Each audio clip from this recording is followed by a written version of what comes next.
Chapter 5 of the Enchanted Castle. The Enchanted Castle. Fairy Tales from Flowerland. By Hartwell James. Chapter 5. The Fate of Hyacinthus. His polished limbs, by strange enchantment's power, shoot into bud and blossom into flower.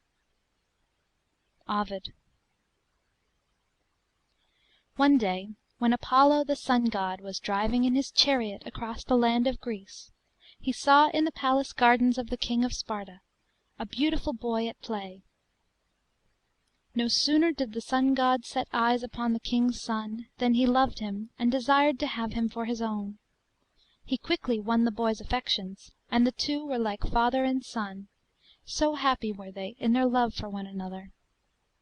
They walked and drove together, and played at merry games in the king's garden, while Apollo lavished upon the boy gifts rich and costly, for he thought nothing too good for his beautiful Hyacinthus. So all went well for quite a time, until Zephyr the West Wind, who also loved the boy, grew jealous of his evident preference for the sun god.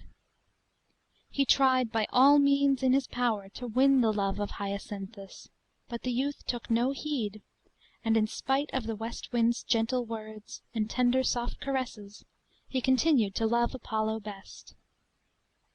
Then Zephyr became angry and jealous.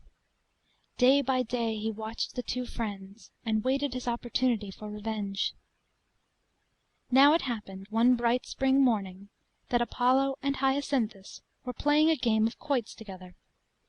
The boy's merry laugh rang through the clear air, and reached the ears of Zephyr, who was hiding in the branches of a tree close by. An angry look passed over his face as he exclaimed, "He shall die! Rather than give him up to Apollo, I will cause his death." At that very moment Apollo raised his arm and threw his quoit. Straight as a dart it sped, until a strong gust of wind, raised for the purpose by the angry Zephyr, changed its course, so that it struck Hyacinthus upon the head and killed him. And now the revenge of the West Wind was complete, for not only had Apollo lost the object of his love, but he had slain him with his own hands. Then the sun god was frantic with grief, and casting himself upon the body of his favourite, he wept loud and long. "O my beloved!" he cried, come back to me! Woe, woe, woe is me!" But nothing could restore the boy to life again. There was but one thing he could do, and in order that the memory of his darling might remain fresh and fragrant among men, he changed the beautiful but lifeless form into a sweet and lovely flower.